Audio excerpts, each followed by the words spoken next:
नमस्कार, good morning. आप देख रहे टाइम्स नाउ नवभारत, जन गण का मन, बिहार चुनाव के नतीजे। टाइम्स नाउ नवभारत पर दिन भर आप देखेंगे। आपके साथ मैं हूं प्रिया सिन्हा।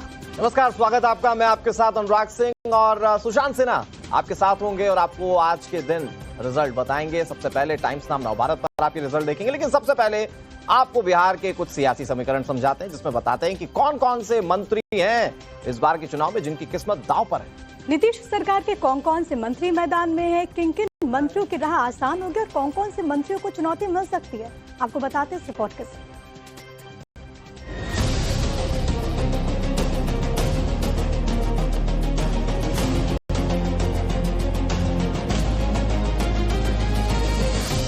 बिहार की सभी 243 सीटों पर हुए चुनाव के नतीजे आज साफ हो जाएंगे। थोड़ी देर में ईवीएम खुलेगी और वोटों की गिनती शुरू हो जाएगी और ये साफ हो जाएगा कि बिहार में बदलाव के लिए वोट किया है या फिर एनडीए के काम पर जनता ने मुहर लगाई है। तमाम दिग्गजों की किस्मत दांव पर है। हर पार्टी ने ऐसे चेहरों को मैदान में उतारा जो पार्टी को जीत दिला सके। सत्ता बचाने के लिए नीतीश कुमार सरकार ने 27 मंत्री चुनावी समर में उतारे हैं। इनमें दोनों उप मुख्यमंत्री सम्राट चौधरी और विजय कुमार सिन्हा भी शामिल हैं। पहले चरण में 16 मंत्री मैदान में थे। इनमें बीजेपी के 11 और जेडीयू के 5 मंत्री शामिल हैं, जबकि दूसरे चरण में 12 मंत्री अपनी किस्मत आजमा रहे थे। चुनावी सर्वे और ग्राउंड रिपोर्ट की माने तो एनडीए के बड़े नेताओं के चुनाव प्रचार अभियान ने मंत्रियों को फायदा पहुंचाया, लेकिन महागठबंधन की ओर से मजबूत उम्मीदवारों ने कई सीटों पर लड़ाई को और रोचक बना दिया है। विशेषज्ञों का मानना है कि जातीय समीकरण, एंटी इनकम्बेंसी और स्थानीय मुद्दे निर्णायक भूमिका निभा रहे हैं। बिहार के उप मुख्यमंत्री सम्राट चौधरी तारापुर विधानसभा सीट से चुनाव लड़े। सम्राट चौधरी कुशवाहा समुदाय से आते हैं और इस क्षेत्र में कुशवाहा मतदाताओं की अच्छी खासी तादाद है। उनके पक्ष में केंद्रीय गृह मंत्री अमित शाह और मुख्यमंत्री नीतीश कुमार ने जोरदार प्रचार किया था।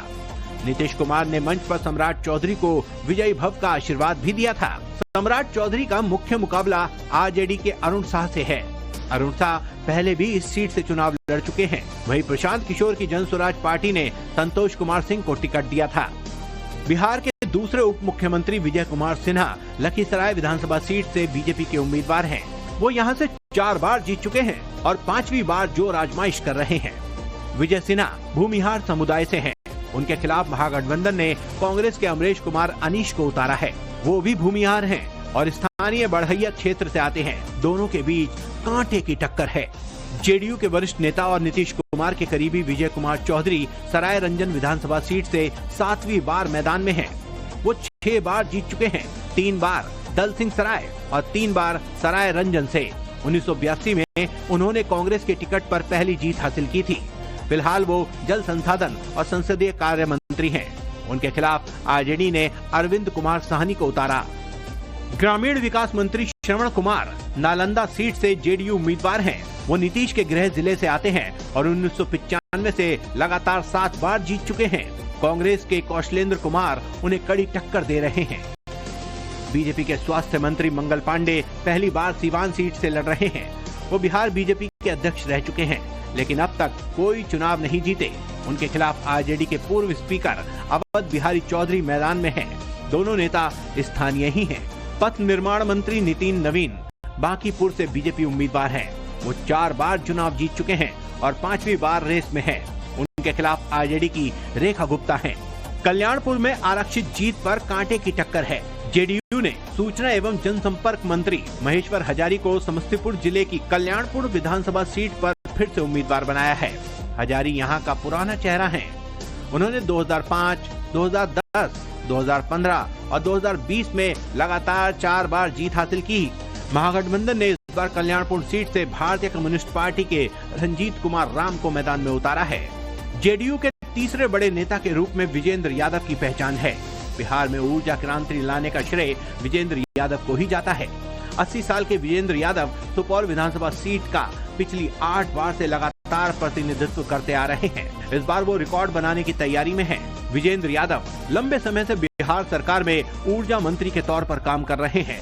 विजेंद्र यादव के खिलाफ कांग्रेस पार्टी ने मिन्नत रहमानी को मैदान में उतारा है। गया टाउन विधानसभा सीट पर भारतीय जनता पार्टी ने एक बार फिर अपने वरिष्ठ नेता और पूर्व मंत्री डॉक्टर प्रेम कुमार पर भरोसा जताया। अति पिछड़ा कुर्मी समाज से आने वाले डॉक्टर प्रेम कुमार 1990 से लगातार 8 बार इस सीट से विधायक चुने जा चुके हैं। इस बार 9वीं जीत के साथ वे बिहार के चुनिंदा उन नेताओं में शामिल हो जाएंगे जिन्होंने एक ही सीट से लगातार 9 बार सीट दर्ज की। कांग्रेस ने उनके सामने अखौरी ओंकार नाथ को उतारा। सुपौल जिले के छातापुर सीट पर बीजेपी के लोक स्वास्थ्य अभियंत्रण मंत्री नीरज कुमार सिंह उर्फ बबलू की साख दांव पर है। राजपूत समुदाय से आने वाले बबलू 2005, 2010, 2015 और 2020 में लगातार 4 बार जीत चुके हैं। इस बार आरजेडी ने भी राजपूत उम्मीदवार विपिन कुमार सिंह को मैदान में उतारा है। दोनों की तरफ से एक ही जाति के उम्मीदवार होने से राजपूत वोट बंटने की पूरी संभावना है। मधुबनी की झंझारपुर सीट से उद्योग मंत्री और पूर्व मुख्यमंत्री जगन्नाथ मिश्रा के पुत्र नीतीश मिश्रा बीजेपी के टिकट पर फिर मैदान में है। नीतीश मिश्रा 2005, 2010 और 2020 में चुनाव जीत चुके हैं। 2015 में हार का सामना करना पड़ा था। 2020 में उन्होंने भाकपा के राम नारायण यादव को हराया था। इस बार भी वही उम्मीदवार उनके सामने है। ब्राह्मण बहुल इस सीट पर नीतीश मिश्रा को बढ़त मिलने की संभावना है। पश्चिम चंपारण की बेतिया सीट पर पूर्व डिप्टी सीएम और मत्स्य पशु संसाधन मंत्री रेणु देवी बीजेपी की उम्मीदवार हैं। रेणु देवी 2000, 2005, 2010 और 2020 में 4 बार चुनाव जीत चुकी हैं। कांग्रेस ने उनके सामने वसी अहमद को उतारा है। पूर्णिया की धमदाहत सीट पर समाज कल्याण मंत्री लेसी सिंह जेडीयू की उम्मीदवार हैं। लेसी सिंह 2000, 2005, 2010, 2015 और 2020 में लगातार 5 बार चुनाव जीत चुकी हैं। लेकिन आरजेडी ने उनके सामने पूर्व जेडीयू सांसद संतोष कुशवाहा को मैदान में उतार दिया, जो टिकट न मिलने से नाराज होकर आरजेडी में चले गए थे। भाई हर आदमी इस वक्त बिहार के रिजल्ट का वेट कर रहा है, इसलिए थोड़ा सा वेट तो और करना पड़ेगा क्योंकि अभी काउंटिंग शुरू नहीं हुई है। एक छोटा सा ब्रेक लेते हैं, तुरंत निपटाकर फटाक से लौटेंगे और फिर नॉन स्टॉप रहेंगे और आपको ब्रेक के खत्म होते ही धड़ाधड़ रिजल्ट आपके सामने रखना शुरू करेंगे जैसे ही काउंटिंग शुरू होगी।